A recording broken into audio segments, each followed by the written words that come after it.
Hello everyone, welcome back to From a Biblical Perspective with Sabriel Jemison. I'm your host, Sabriel Jemison, and today I want to talk about the movie Porco Rosso. I've been wanting to talk about this movie for a very long time. I watched it for the first time a few weeks ago, and I really enjoyed it. Okay, I really enjoyed it. I'm not going to tell you exactly what my rating of it was yet, but I will get there and we will discover what my rating was.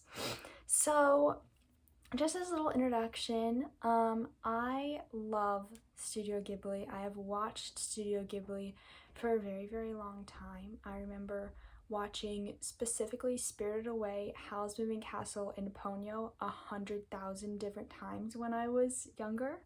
And Spirited Away was one of the earliest movies I ever saw. And the first movie I saw in theaters was The Secret World of Arrietty. So, I have a very big connection to these movies and to the studio in general. Now, I'm an American, so I'm gonna say it like Ghibli. I think it's Ghibli, but I've said it like Ghibli for so long because I live in America that it's just like so weird for me to say Ghibli. So I'm saying Ghibli. I'm sorry if that's gonna annoy you. You have to deal with it because it really annoys me when people say Ghibli, even though that's probably the correct way to say it. So anyway, anyway, I am gonna talk about this movie and I'm gonna talk about some of the things that people talk about a lot when they're talking about this movie, and that is fascism, different things about politics, things like that. But I'm not just gonna talk about that. I'll also talk about the Studio Ghibli and why I like this movie and why I like Studio Ghibli in general, and I think everybody should watch Ghibli movies and I think everybody can enjoy them. But without further ado, I will give you my overall thoughts on the movie Porco Rosso. So I thought this movie was super, super fun. It was slower than some of the other Ghibli movies that I'm used to, but I know that it was one of the earlier films. I could tell definitely by the animation style as well, but it was very, very fun. And something that I did not really realize until I got into the movie was that Porco is not really the best guy. Okay, I know that everyone really likes him. He's a very beloved character, but he's not the greatest guy. Okay, and I understand liking the characters that aren't the greatest examples or the greatest people or whatever it is, because I feel that way a lot about the different characters that I like, and even from Ghibli movies. But I just found that so interesting because he is literally the title character of this movie, and he kind of develops into like a better person, I guess. And I'm a little bit more curious about his curse, and I didn't know that it was a curse. I don't know why I thought it wasn't for so long, because throughout the whole movie, there's only other people around. There's not any other like anthropomorphic beings around, so I don't know, I just went with it. But then when we found out that it was a curse, that's not really a spoiler, but when we found that out, I was like, oh, okay, that makes sense. Also, yeah, there's not going to be spoilers in this, so I will be very careful about that. But he kind of develops into better, I guess. But I don't know if that was universal knowledge that he wasn't like amazing, or if people don't care because he is fighting against fascism. But he literally says it in the movie. He has that line where he says like, I don't fight for honor, I fight for a paycheck. And so he's doing all of this because this is just what he's doing as his lifestyle, as his job. It's not really because he cares a lot about other people. And I think he grows to care more as the movie goes on. We see that with the girl that he ends up being with for most of the movie, and she's so fun. I love her a lot. We'll talk about her in a second. But I really loved every character. I thought this movie was very fun. It was very funny. It had a lot of really good elements to it. I like how it blended the real life people with some kind of like caricatures and different things that added a little bit more fantasy to it. And I liked the little side story that was going on with Porco and Gina. That was kind of cool. I wish we dove into that more, but that was fun. So overall, I gave it a 7 out of 10. There is no Ghibli movie I have seen that I would give less than a 7 out of 10. The reason I just say that is just because it didn't like hit me right here, you know, like a lot of the other Ghibli movies I've seen. But it was very fun and I like the characters. It just wasn't exactly what I love when I watch a Ghibli movie, you know? But anyway, let's go to the characters now. My thoughts about the different characters. Oh, I have a side note. I watched The Wiz for the first time a little bit after watching this movie, and I loved it so much. I know this is not about like anything about musicals, but I loved The Wiz. I thought it was so cool. I love the way that they adjusted the Wizard of Oz story. I loved all the characters in it. I love the design of it. And the actors, there's a lot of famous people in that movie, and it was so fun that Michael Jackson was in it.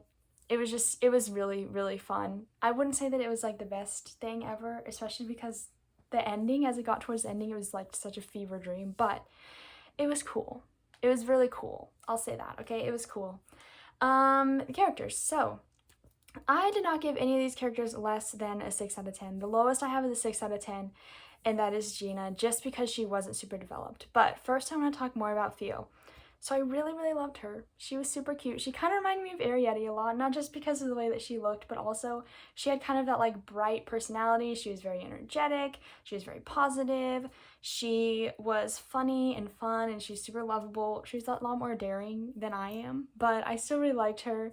And I think she had like a believable amount of like toughness to her, but also, you know, she was acknowledging different things about herself, and she was able to help him a lot, and it was cool. It was cool to see her, to see another Ghibli female character, because he writes the best female characters ever. It is so, so fun to see his female characters because they're all very feminine and very like noble, and they can have a lot of those elements to them that are more traditionally girlish, but then they also have a lot of bravery, and they do a lot of things that take a lot of courage and strength, and they're usually the main characters of the films, and they're just so full of depth, and that is one of the things I love about Ghibli movies in general, which we're going to talk about later as the characters being one of the reasons that I love these movies.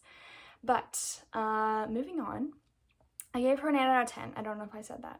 I also gave Porco an 8 out of 10 because he was super depthful. He was very developed. He was entertaining. Like I said, I didn't think he was like the best guy, but I liked him as a character. I think he was a good character, and I thought a lot of the fighting sequences were really fun because of him. Curtis is next. I gave him a 7. That might be kind of funny to say that he was a 7, but he really was super entertaining. I almost gave him a 6, but he was really funny, and he was kind of annoying, and I think that was like the goal. I also was cringing a little bit as an American because, you know, he was definitely supposed to be the like American, like they were making fun of like traditional American, you know, that type of stereotype. So as an American, I was cringing a little bit, but it was fun. He was funny. They make good villains in Ghibli movies. Most of the time, they're like fun villains, you know, and I think that's good. Some of the more serious movies, like Princess Mononoke, which peep my shirt, but some of the more serious movies don't have as much of that in it, but this movie I would not consider super serious. I think there's serious parts in all of his movies, but this one wasn't necessarily like overall serious or anything. It has some serious premises to it, with the fascism and all of that, but it's not like done in a serious way. It's done in a very like superhero fighting like supervillains type of way.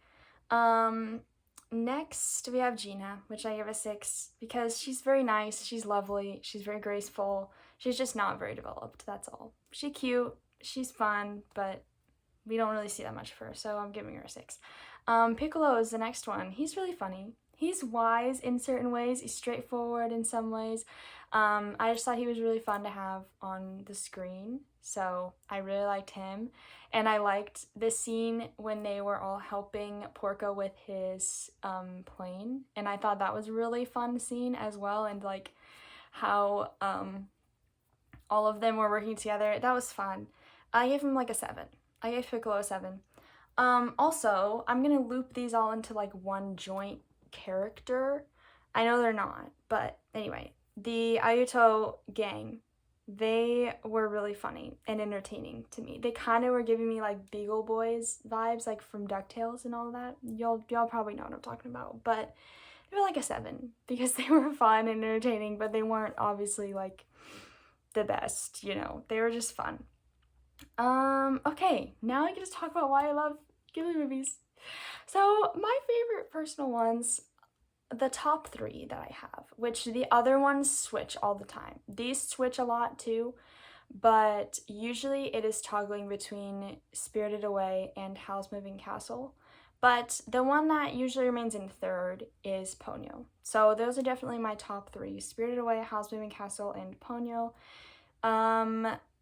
The one that I think is actually like technically and storyline and all the things added together that is the best, I think, is Princess Mononoke. Now there is a difference between like your personal favorite and the best of something. Like I could say that the best book written is Frankenstein. I don't know. It's probably not. It's probably up there, but Frankenstein, I could say that.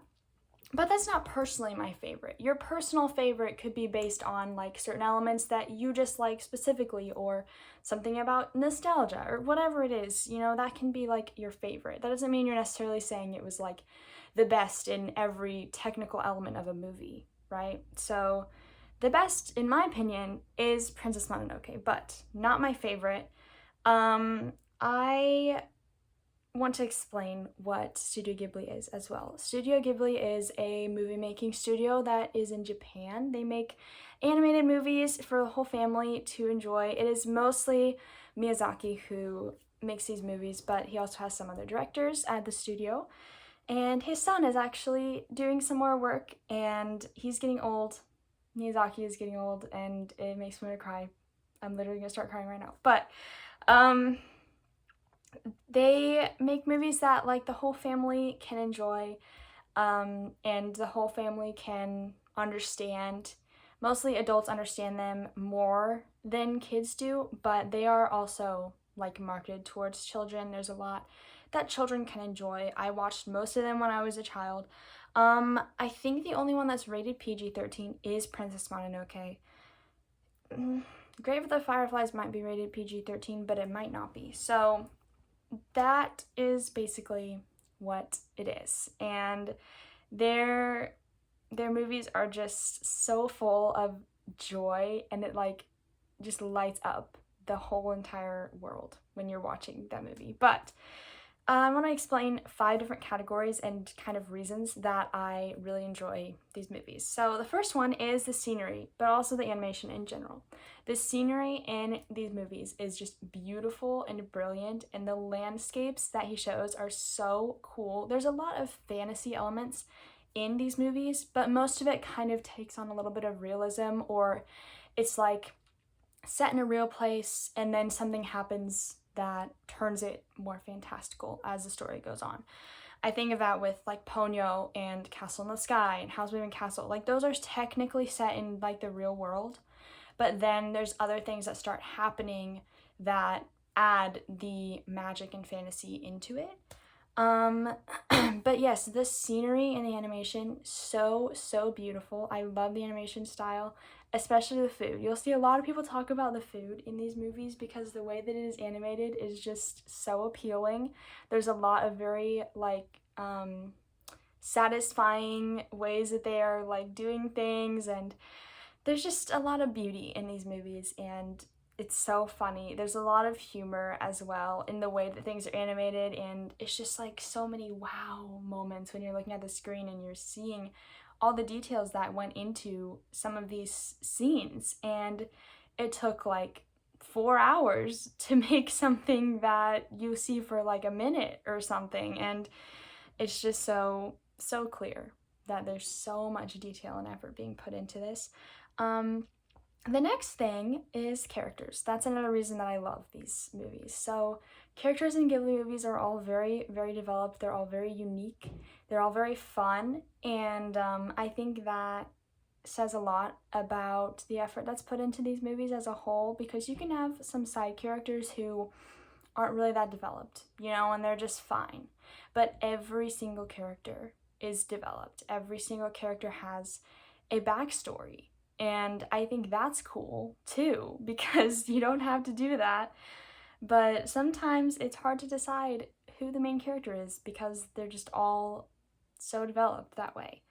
Another reason that I love it is the lessons. There's lots of really good lessons in these movies that are applicable for adults and children. It's something that children can pick up on in smaller forms, but then the bigger overall lessons that the world can take from it are more applicable for adults. But they have really good lessons in there, and they're also not like shoved in your face super obviously most of the time, unless it's Princess Mononoke, which is clearly about deforestation and pollution. But anyway, and Ponyo's kind of about pollution. But anyway, the whimsy is the next one. Like I was saying, there's lots of fantastical elements, but it's so whimsical, so unique. Like, so unique. There's different things that happen in these movies that are like would really weird some people out, and I understand that. I think that's part of why it's not everyone's cup of tea, not everyone can understand these movies, but I think everyone should try, and I think everyone can get some sort of enjoyment out of it. But super whimsical characters, whimsical storylines and plots, and the way that everything looks, all of the whimsy. The next reason, this is the final reason, which I could talk about Ghibli movies forever and ever, but the music, the soundtracks, that is another reason. Joe Hisaishi does all of the music in, I think, all of the movies. There was one that I think maybe he didn't do, but I don't remember what it was now. But anyway, his music is so amazing. I've never been so moved by instrumental music. I'm like a choir girl. I like the words. I like the way that the words flow with the music, but the instrumentals have just never really like hit me the same if I go to like a band concert or orchestra concert or like a soundtrack in a movie or whatever it is. It just doesn't always hit me the same way as often as like a choral piece would. But these songs in these movies are so good, and it'll get stuck in your head and you'll be like humming it all day, and you'll just think, where did this come from? And then you're like, oh yeah, this is from that movie, and they're just so fun and so good. I think the best, once again, is Princess Mononoke. Not my personal favorite, but that one moves me to tears. Like, the main theme moves me to tears. It's just a lot more intense than some of the other music in other movies, especially Ponyo. Oh my goodness, I'll be singing the Ponyo song just randomly any day. Ponyo. I love it. I love it so much. There's something else I was gonna say about that happened recently. Oh yes, so I recently rewatched Castle in the Sky because I hadn't watched it in a long time. I used to watch it over and over again as a kid, and then for a long time I didn't watch it, and so I forgot what it was about. But I was listening to a mashup of all the different like soundtracks from Joe Hisaishi, and the music for that started playing, and I didn't know it was from that. But I was just sitting there and I was listening to it, and I got like this wave of nostalgia that just like came over me, and I started crying, and I was like, what is this from? Like, why is this hitting me so hard? I don't even know what it's from. And then I looked at it and I was like, oh, this is from Castle in the Sky. Like, that is how much the music has impacted the story and the movie as a whole, because I didn't even recognize that it was from that movie. But like, me as a person, as my memory, remembered the song. And I was just like, wow, that was just so crazy and so cool. So yeah, I love the music in these movies so much. Okay, now we can talk about the more pressing matter, which is the fascism. I did not necessarily pick up on fascism being a big point in this movie. I know that it is. Like, you gotta look real deep, though, okay? He talks about fascism. He says that he would rather be a pig than a fascist. That's like a whole thing with the people who like this movie, you know, they say that. But that's it. Like, that's the only time it talks about that. And I know it talks about it's like these people bad. Porco doing good. It doesn't say much else about that. It just communicates that message. And me personally, I did not feel hit over the head with that message. And I would still consider myself like a pretty average movie watcher. Even when I'm doing like a review or something, I don't think a whole lot while I'm watching a movie. I just don't. I'm wanting to view it from the person who just found this movie, they sat down and they're watching it, and you know, they're just being entertained. I'm trying to view it from that standpoint because that is how most people watch movies. And I just didn't feel like it was a super huge thing that I caught. But especially because they're making the bad guys like very comical, so it didn't feel as heavy as like the lessons about nature and war in Princess Mononoke, because that was very much like, oh, obviously these people are bad and this is what they're doing that's bad. And then like that was very complex. That was a more complex view of it and not black and white about it. But this I didn't feel was super complex about it.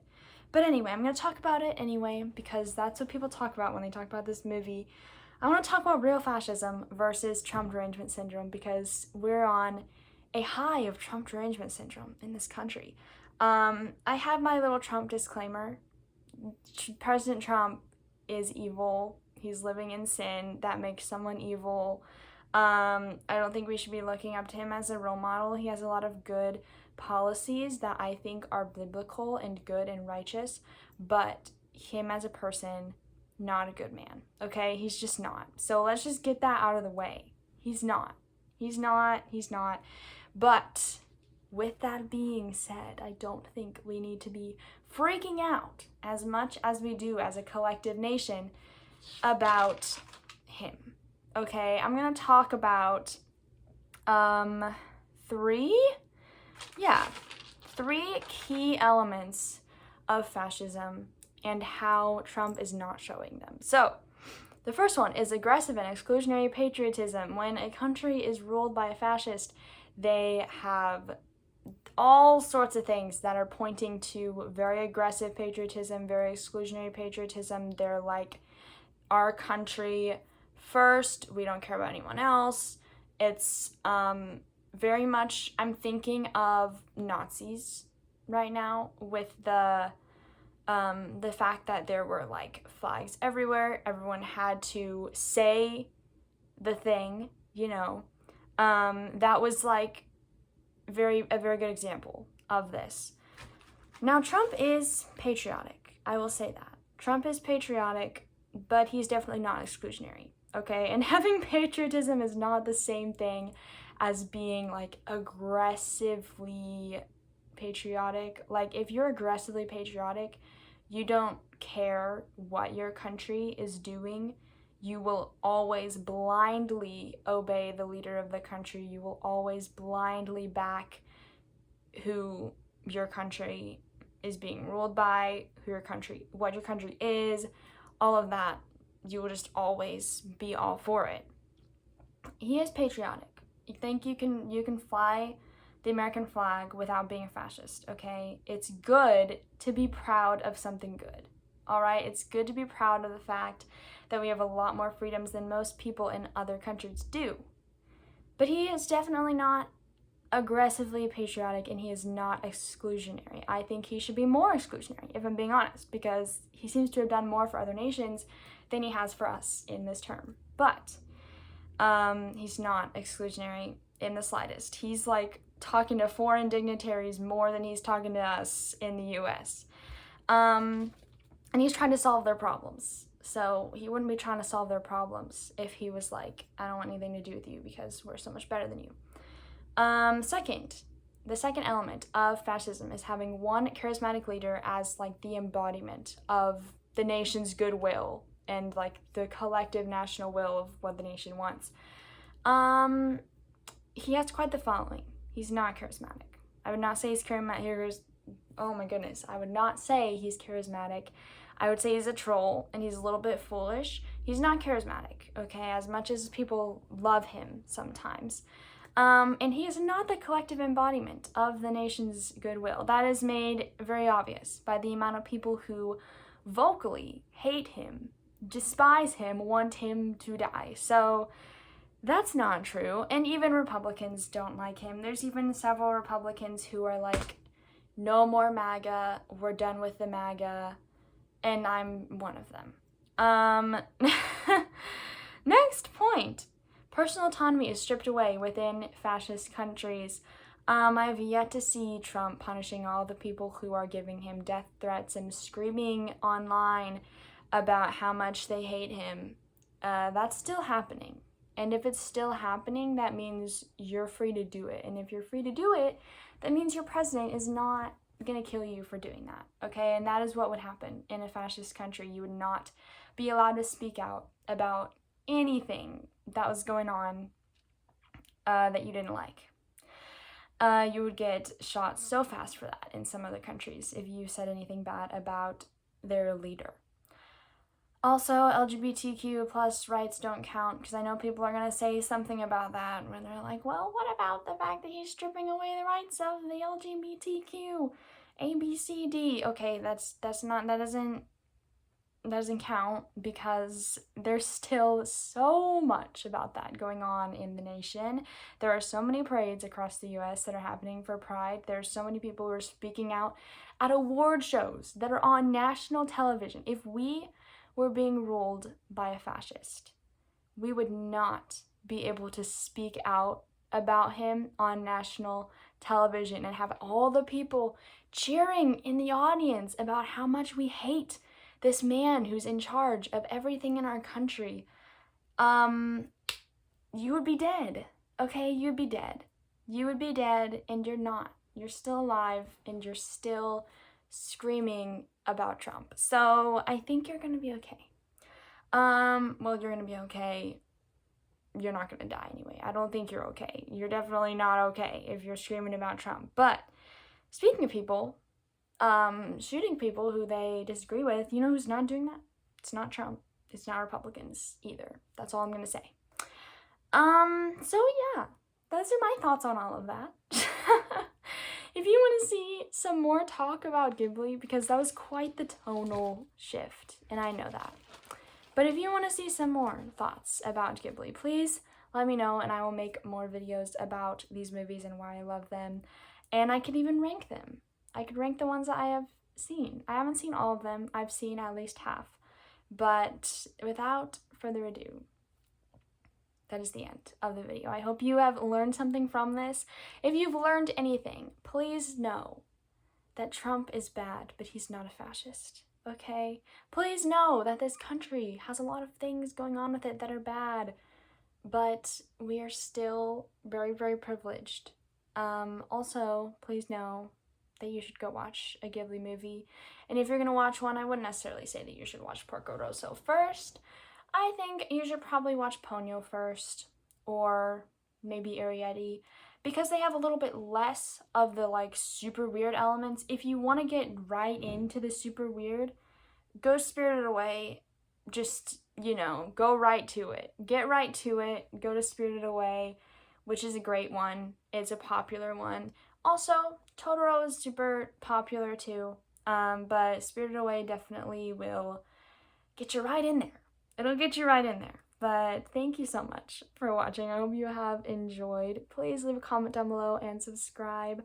The next videos I will be making are going to be much more centered on God and much more centered on like the word of God and Christianity and things like that. So I'm gonna put like kind of a little bit of a pause on the more like political and pop culture things, but I'm gonna come back to them because I do all sorts of stuff on here. But once again, thank you so much for watching. Have an amazing day, and I hope that you will go watch Ghibli movie. Please, please do.